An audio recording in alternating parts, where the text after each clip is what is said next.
అందరికీ ముందుగా మన వీడియోని లైక్ షేర్ అండ్ మన ఇస్తాన్ అఫీషియల్ ఛానల్ అయితే సబ్స్క్రైబ్ చేసుకోండి. ఈ రోజు మనం day 4 of Bigg Boss season 9 గురించి మాట్లాడుకుందాము. Battle for captaincy begins. Okay, nomination strategy ఎవరు లీక్ చేశారు అని చెప్పేసి అయితే ఇమాన్యుయల్ కొద్దిగా డిస్కషన్ స్టార్ట్ చేశాడు వాళ్ళ టీమ్మేట్స్ తో. స్టార్టింగ్ టాస్క్ లో మళ్ళీ వెళ్దాము. సో ఏంటంటే అక్కడ ఈవిడ ఉంది కదా సంజన గారు వచ్చేసి, నువ్వు ఒకవేళ లీక్ చేసి ఉంటే చెప్పేసి తనుజ అని చెప్పేసి తనుజాకి చెప్తే, ఇక్కడ మన సుమన్ గారు అయితే ఫైర్ అయిపోయారు. ఆయనలోని మొత్తాన్ని తీసి పెట్టేశారు అనిపించింది. కానీ లైవ్ లో చాలా లెంత్ గా చూపించారు, ఎపిసోడ్ లో అయితే కట్ చేసి చూపించారు. సో అదేంటన్నది నేను మీకు చెప్తాను. ఏంటంటే సంజన గారితో చెప్పారు ఆయన, ఎందుకు మీరు ఇక్కడ మనం 9 మంది ఉన్నాం కదా, ఒక్కొక్కరిని అడగొచ్చు కదా, మీరు తనుజానే ఎందుకు అడుగుతున్నారు అని చెప్పేసి ఆయన కొద్దిగా ఫ్రస్ట్రేట్ అయ్యారు ఆయన ఆవిడ మీద. ఎందుకంటే తనుజాతో ఎందుకు ప్రతిసారి పర్సనల్ అవుతుంది అని చెప్పేసి కొద్దిగా ఫ్రస్ట్రేట్ అయ్యారు. సో ఇవాళ ఆయన నోరు విప్పి మాట్లాడడం అనేది నాకు చాలా ఆనందాన్ని ఇచ్చింది.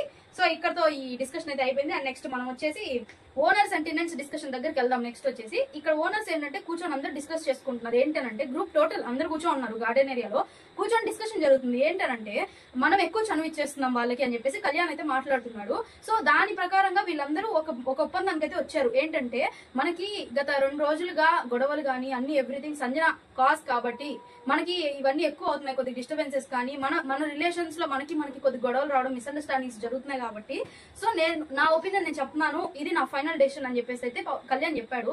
ఏంటంటే 2 days సంజన గారిని నేనైతే అలో చేయదలుచుకోలేదు మెయిన్ హౌస్ లోకి అని చెప్పేసి అయితే చెప్పాడు.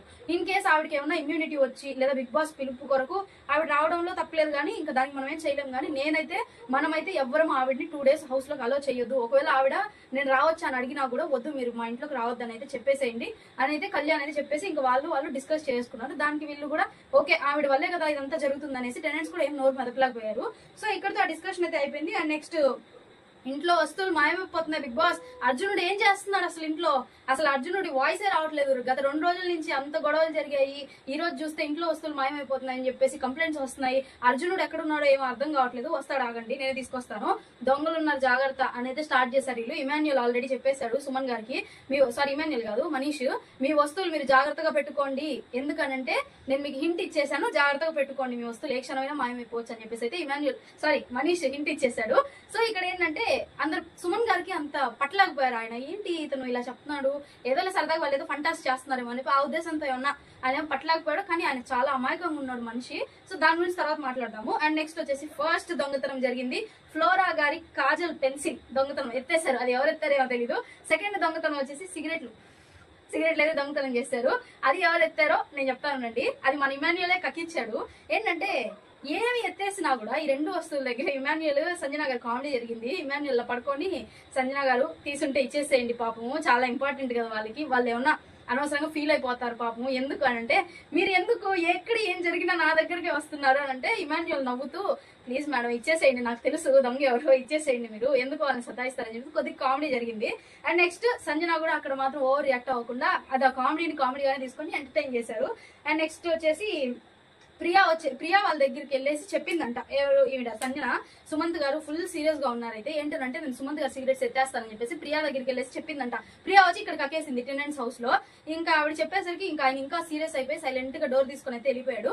ఆ తర్వాత సంజనాని రిక్వెస్ట్ చేస్తే సంజన వచ్చేసి నేను ఇవ్వను, ఎందుకనంటే అంటే ఆవిడకి సుమన్ గారికి ఏం చెప్పారంటే నా దగ్గర లేవండి, నేను ఏదైనా హాఫ్ అన్ అవర్ ల్యాక్ చేస్తారని చెప్పేసి అయితే చెప్పారు. నేను తీయలేదు నిజంగాని, కానీ కెమెరా ముందుకు వచ్చి నేను ఇవ్వను, ఎందుకంటే smoking is injurious to health అని చెప్పేసి ఒక చిన్న డైలాగ్ వేసేసి కెమెరాకి అయితే చెప్పేసి వెళ్ళిపోయింది ఆవిడ. అండ్ నెక్స్ట్ వచ్చేసి మన ఇమాన్యుయల్ లేడీ గెటప్ వేసి కొద్దిగా బాగా ఎంటర్టైన్ చేశాడు. అండ్ అలాగే సంజన కన్ఫెషన్ రూమ్ కి రండి అని చెప్పేసి అయితే చెప్పారు బిగ్ బాస్. ఇంకా ఆవిడ బిగ్ బాస్ హౌస్ లోకి సీజన్ 9 లో కన్ఫెషన్ రూమ్ లోకి వెళ్ళిన మొదటి వ్యక్తి Sanjana Galrani. Okay, Bigg Boss ఎందుకు సంజనాకి సపోర్ట్ చేస్తున్నా నాకు అర్థం కాదు. కన్ఫెషన్స్ రూమ్ లో ఏంటంటే టోటల్ మొత్తము మీరు మిమ్మల్ని కార్నర్ చేస్తున్నట్టు అనిపిస్తుందా అందరూ, లేదా మీరు ఒంటరిగా ఏమైనా ఫీల్ అవుతున్నారా? బట్ మీరు ఎక్కడ వాళ్ళందరూ ఒకటైపోయి మీ మీద దాడి చేస్తున్నా కూడా మీరు స్ట్రాంగ్ గా నిలబడి నిజాలే మాట్లాడడం, ఉన్నట్టు మీరు మాట్లాడడము బిగ్ బాస్ ని చాలా మెప్పించింది, బిగ్ బాస్ చాలా మెచ్చుకుంటున్నారు అని చెప్పేసి మీరు ఎంత స్ట్రాంగ్ గా మాకు తెలుస్తుంది. సో అందుకని మిమ్మల్ని కన్ఫెషన్ రూమ్ లోకి అయితే పిలవడం జరిగింది అని చెప్పేసి అయితే బిగ్ బాస్ చెప్పారు. సో నాకు అక్కడ కొద్దిగా పాజిటివ్ వైబ్స్ వచ్చినాయి. సరే ఓకే, బట్ ఏదో పెద్ద ప్లాన్ జరుగుతుందని అయితే నేను అనుకున్నాను. కానీ నాకు ఎందుకు సంజన గారి మీద కొద్దిగా పొర్లుతుంది, అది మారుతుంది ఒపీనియన్. ఎందుకంటే ఆవిడ ఇన్ని డేస్ గా గత 2 రోజులుగా ఆవిడ చేసిందంతా ఎంటర్టైన్మెంట్ పర్పస్, కంటెంట్ ఇవ్వడం కోసము ఇట్లా అని చెప్పేసి నేను అనుకుంటున్నాను. కానీ అసలు ఇంకా మొదలవుతుంది, ఇంకా జస్ట్ స్టార్ట్ అయ్యి 3 days కదా, సో ఇంకా ఉంటది, ముందు ముందు సినిమా చూద్దాము. అండ్ నెక్స్ట్ వచ్చేసి క్యాప్టెన్సీ టాస్క్ కంటెండర్స్ ని మీరే సెలెక్ట్ చేయండి అని చెప్పేసి అయితే ఒక స్పెషల్ పవర్ ని సంజన గారికి ఇచ్చారు. ఇంకా ఆవిడ ఫస్ట్ ఆవిడ పేరు పెట్టుకొని ఇంకా సంజన గారు అండ్ డెమాన్ పవన్, ఇమ్ము అండ్ సృష్టి, హరీష్ గారు వీళ్ళైతే కంటెండర్స్ అనమాట. Total 5 members. అండ్ ఇక్కడ వాళ్ళు అయిపోయిన తర్వాత ఆవిడ సెలక్షన్ అయిపోయిన తర్వాత బయటికి వచ్చాక ఇంకా మొత్తం లివింగ్ ఏరియాలో అయితే బిగ్ బాస్ గారు మాట్లాడుతూ ఉన్నారు, మీరు కంటెండర్స్ అయ్యారు, మీరు డైరెక్ట్ గా ఆడడానికి కాదు, మీ తరపున ఎవరైనా తీసుకొని ఆడాలి టాస్క్ అని చెప్పేసి అయితే బిగ్ బాస్ అనౌన్స్ చేశారు. సో వాళ్ళు ఏంటంటే సెలెక్ట్ చేసుకోవాలి, ఇట్లా థమ్స్ అప్ థమ్స్ డౌన్ అనే సింబల్స్ పెట్టేసి ఇంకా ఎన్వలప్స్ పెట్టేసి వెనుకున్న మిగతా ఖాళీగా ఉన్నారు కదా వాళ్ళు వచ్చేసి ఎన్వలప్స్ తీసుకోండి, అందులో నెంబర్స్ ప్రకారం వాళ్ళు వచ్చేసి ఏంటంటే కంటెండర్స్ సపోర్టర్స్ ని సెలెక్ట్ చేసుకోమని చెప్పేసి అక్కడ చిన్న టాస్క్ జరిగింది. అండ్ అక్కడ వచ్చేసి అంటే ఒకరి కోసం ఒకరు ఆడాలి, ఇక్కడ వాళ్ళ ఆట వాళ్ళు ఆడడానికి కాదు, నా కోసం నువ్వు ఆడాలన్నట్టు అలా ఆడారు. అండ్ నెక్స్ట్ అలాగా వీళ్ళు సెలెక్ట్ చేసుకునే ప్రాసెస్ లో సుమన్ గారు వచ్చేసరికి ఈయన ఎవరికి సపోర్టర్ గా మీలో ఎవరికి సపోర్టర్ గా ఉంటే మీకు మంచిది, మీకు అలా బాగుంటది అని అనుకుంటే ఎవరు థమ్స్ అప్ ఇవ్వకుండా థమ్స్ డౌన్ చేసి ఆ సింబల్ ఇచ్చారు. నాకు కొద్దిగా బాధేసింది, ఎందుకంటే ఆయన ఎవరు గుర్తించట్లేదా, కనీసం లెక్క చేయట్లేదా మనిషిని, ఆయన ఉన్నారా అసలు, మన 14 మందే మనమే మన ప్రపంచం అన్నట్టు వీళ్ళు బతికేస్తున్నారు, ఆయన ఎవరు పట్టించుకోవట్లేదు అన్న ఫీలింగ్ నాకు వస్తుంది, ఒక ఇమాన్యుయల్ తప్ప అని నాకు అనిపిస్తుంది. ఆల్సో బర్నీ గారు కానీ తనుజ గారు మాట్లాడుతున్నారు, కానీ ఇక్కడ టాస్క్ వైస్ వచ్చేసరికి ఆయన పక్కకు తోసేస్తున్నారు. ఎందుకంటే ఆయన ఆడలేరు, ఛాన్స్ ఇస్తే కదా మనిషి ఎంత ప్రూవ్ చేసుకుంటారు, ఆయన ప్రూవ్ చేసుకోవాలి, ఛాన్స్ రావాలి కదా. సో కానీ వీళ్ళు ఏంటంటే మేము రిస్క్ లో పడలేం కదా, ఎందుకంటే ఇది క్యాప్టెన్సీ, ఆ దృష్టి పెట్టుకొని వీళ్ళు ఆయన పక్కకు నెట్టేస్తున్నారు. కొద్దిగా బాధేసింది, ఎందుకంటే ప్రతి ఒక్కరికి ఒక ఛాన్స్ అనేది అవసరం ఉంటది, వాళ్ళు ఆ ఛాన్స్ వాళ్ళు ప్రూవ్ చేసుకుంటారు, పడతారు లేస్తారు, ఛాన్స్ ఇవ్వడమే కదా ఎదుటి మనిషికి గొప్ప. అది అయితే వీళ్ళకి ఎవరికి ఎక్కట్లేదు, అర్థం కావట్లేదు, మట్టి బుర్రలుగా నాకు అనిపించింది. అండ్ నెక్స్ట్ మనీష్ అన్నిటికీ ఓవర్ థింకింగ్, క్వశ్చనింగ్, ప్రతి దానికి నేనే తోపు, నేనే తురుము, నాకంటే తెలివైనోడు ఈ కొంపలోనే లేడు అన్న ఫీలింగ్ ఇస్తూ ప్రతి దాంట్లో దూరిపోయి ఇంత మ్యాటర్ని ఇంత ల్యాగ్ చేసి అందరు బుర్రలు తినేసి అనవసరంగా వాయిస్ రేస్ చేసి చాలా ఎక్కువ మాట్లాడేస్తున్నాడు. ఈ మనీష్ మర్యాద 100 రోజులు ఉండి వెళ్తాము అని అనుకుంటున్నాడంట. ఆయన 100 రోజులు ఉంటాడా 10 రోజులు ఉంటాడా నాకైతే డౌటే, చూద్దాం ఏం జరుగుతుందో. కానీ తగ్గించుకుంటే ముందు మంచిది, ఎందుకంటే మన వైపు మనం కరెక్ట్ గా ఎంత ఉన్నా కూడా నువ్వు ఫెయిర్ గా ఆడుతున్నానని నీకు అనిపించినా కూడా చూసేది జనాలు, ఓట్లు వేసేది జనాలు, కాబట్టి జనాలకి మెప్పించేలాగా నువ్వు ఆడాలి. కానీ నీ ఇష్ట ప్రకారం నువ్వు ఆడుతూ ఉంటే నీ నెగిటివిటీ బయటకు వెళ్తే నీకు ఓట్స్ రావు, నువ్వు హౌస్ లోనే ఉండవు. 100 రోజులు కాదు కదా, 100 నిమిషాలు కూడా సరిగ్గా ఉండలేవు హౌస్ లో. ఐ మీన్ పాజిటివిటీతో నువ్వు 10 days ఉంటే కూడా ఎక్కువ అని నాకు అనిపిస్తుంది, ఎందుకంటే మనీష్ బిహేవియర్ అలా ఉంది, మర్యాదగా ప్రవర్తించుకుంటే మంచిది అని చెప్పేసి నేనైతే కోరుకుంటున్నాను మనీష్. అండ్ మళ్ళీ వీళ్ళే అచ్చుకోవడం స్టార్ట్ చేశారు. ఇక్కడైతే శ్రీజాకి అండ్ మనీష్ కి అయితే పడింది. నాకు అర్థమైంది ఏంటంటే మనీష్ చెప్పాడు, నాకు అర్థం అవుతుంది వీళ్ళేంటంటే ఫస్ట్ నుంచి నేను అదే అనుకుంటున్నా, వీళ్ళు అగ్ని పరీక్ష నుంచి గుంపుగా వచ్చారు, నీట్ గా ఆడుకొని అక్కడ గెలుచుకొని ఇక్కడికి వచ్చారు, బానే ఉంది. ఇక్కడికి వచ్చా కూడా వీళ్ళని ఏం వేర్ చేయలేదు, మీరు కామనర్స్, మీకు ఓనర్ అనే పదవినిచ్చి మిమ్మల్ని అందరూ గుంపుగానే పెట్టారు. ఎందుకని మీ సత్తా మీరు చాటుకోవాలి, అపోజిట్ వాళ్ళని ఓడించి మీలో ఒకటి కప్పెత్తి నిలబడి మీ సత్తా మీరు చాటుకోండి అని చెప్పేసి బిగ్ బాస్ ఛాన్స్ ఇచ్చారు. ముందు వాళ్ళు 2.0 తర్వాత వీళ్ళని ఏమైనా మారుస్తారా లేకపోతే కాన్సెప్ట్ మారుస్తారా అనే సెకండరీ, కానీ ఇప్పుడు బిగ్ బాస్ ఇచ్చిన కాన్సెప్ట్ వరకు వీళ్ళని గ్రూప్ గానే ఉంచారు. అప్పుడు వీళ్ళు అందరూ ఏకమై ఆడాలి, కానీ ఫస్ట్లీ వీళ్ళే కొట్టుకుంటూ ఉంటే గ్రూప్ అనేది ఎక్కడ ఫామ్ అవుతుంది. ఇప్పుడు ఒక టాస్క్ వస్తే నా సోలో గేమ్ నేను ఆడతాను, మీరు నా మాట వినట్లేదు, సో మిమ్మల్ని ఎవరు నేను లెక్క చేయను అని అంటున్నాడు మనీష్. అంత మాత్రం దానికి ఓనర్స్ అని చెప్పేసి వీళ్ళందరూ ఒక గ్రూప్ గా పెట్టి బిగ్ బాస్ అన్న పిచ్చోడా ఏంటి, ఇష్టం వచ్చినట్టు ఆడుకుంటూ పోతానంటే గ్రూప్ ఏమైపోతుంది. అంటే కామన్ గా నార్మల్ గా నువ్వు ఆలోచిస్తే ఒక గేమర్ గా ఒక ప్లేయర్ గా నీ గ్రూప్ ని నువ్వు ఎలా గ్రోత్ చేసుకోవాలి అన్నది నీ ఆలోచన నీకు కనుక ఉంటే అప్పుడు తెలివైన వాడిలా నువ్వు ఫీల్ అవ్వచ్చు, అప్పుడు తెలివైన వాడిని జనాలు కూడా నిన్ను మెచ్చుకుంటారు, ఓట్లు వేస్తారు. అలా కాకుండా ఓవర్ థింక్ చేస్తూ నువ్వు గ్రూప్ నే డివైడ్ చేసేసి నేనే ఆడుకుంటాను నేనే చేస్తాను ఓవర్ గా మాట్లాడి ప్రతి ఒక్కరి మీద ఫ్రస్ట్రేట్ అయిపోతూ ఉంటే గ్రూపే నీకు సపోర్ట్ చేయదు. ఫస్ట్ ఆఫ్ ఆల్ రేపు నీ దాకా వచ్చే వరకు ఇప్పుడు నువ్వు చేసేది కాదు అని చెప్పేసి నాకు పర్సనల్ గా నాకు అనిపించింది. శ్రీజ విషయంలో కూడా చాలా ఎక్కువ మాట్లాడడం నాకు అనిపించింది, ఎందుకు అంత రేజ్ అవడం వేస్ట్ అని నాకు అనిపించింది, అని నా పర్సనల్ ఫీలింగ్ అది. అండ్ నెక్స్ట్ వచ్చేసి కంటెండర్ గా ఎంచుకోవాలని చెప్పేసి ఇంకా సపోర్టర్ గా ఆయన సుమన్ గారిని అయితే నెట్టేశారు, అక్కడతో అయిపోయింది. అక్కడ ఇంకా మొత్తం కంటెండర్స్ అయితే ఫామ్ అయిపోయారు. దాని గురించి కూడా ఒక లిస్ట్ నేను చెప్తానండి. డెమాన్ పవన్ కి వచ్చేసి ప్రియా ఉనింది, అండ్ ఆయన సెలక్షన్ చెప్తున్నాను నేను. ఇమాన్యుయల్ అయితే బర్నీ గారిని సెలెక్ట్ చేస్తున్నారు, అండ్ సృష్టి అయితే రాముని సెలెక్ట్ చేసుకుంది, అండ్ హరీష్ అయితే కళ్యాణ్ సెలెక్ట్ చేసుకున్నారు. అంటే హరీష్ గారికి ఏంటంటే లాస్ట్ లో మిగిలాడు కళ్యాణ్ ఆయన ఒక్కడే, సో ఏంటంటే అలా మిగిలిబట్టి ఇంకా వాళ్ళిద్దరికి సెట్ అయిపోయింది. అండ్ సంజన అయితే శ్రీజ నేను ఆడతాను సంజన గారి తరఫున అని చెప్పేసి అయితే శ్రీజ చెప్పింది. అండ్ అక్కడతో ఇంకా ఇవన్నీ కంటైనర్ షిప్స్, సపోర్టింగ్ షిప్స్ అన్ని ఫామ్ అయిపోయినాయి. ఆ తర్వాత టాస్క్, కెప్టెన్సీ టాస్క్ మొదలైపోయింది. వదలకు బెదరకు అనేది బిగ్ బాస్ స్టార్ట్ చేశారు. ఇదేంటంటే ఇక్కడ మళ్ళీ మనీష్ కి వర్సెస్ ఇమాన్యుయల్ కి అయితే పడింది. టాస్క్ ఏంటంటే ఒక వాల్ ఇచ్చారు, ఆ వాల్ అయితే పైప్స్ పెట్టారు. ఈ టాస్క్ ఎలా ఉందంటే అగ్ని పరీక్షలో బాల్స్ బెలూన్స్ ఉన్నాయి కదా, బెలూన్ టాస్క్ పెట్టారు కదా, రాడ్స్ లాగాలి అని. సేమ్ అలాగా నాకు అనిపించింది. కాకపోతే అక్కడ బెలూన్స్ ఉంటాయి, ఇక్కడ మనుషులు ఉంటారు, బ్యాలెన్స్ చేస్తూ నిలబడాలి. ఇష్టం వచ్చిన వాళ్ళు అంటే ఇక్కడ మన సంచాలక్ ఎవరు, మర్యాద మనీష్, ఆయన పిలిచిన పేరు వాళ్ళు వచ్చి ఆపోజిట్ ఆయనకు ఆయన టీమ్మేట్ ని సపోర్ట్ చేసుకుంటూ, ఆయన టీమ్మేట్ ని కాపాడుకుంటూ ఆపోజిట్ ఎవరిదైనా సరే పైపు ఆయన లాగేయొచ్చు. ఎందుకంటే బ్యాలెన్స్ తప్పి వాళ్ళు పడిపోతే వాళ్ళ టీం ఎలిమినేట్ అయిపోద్ది.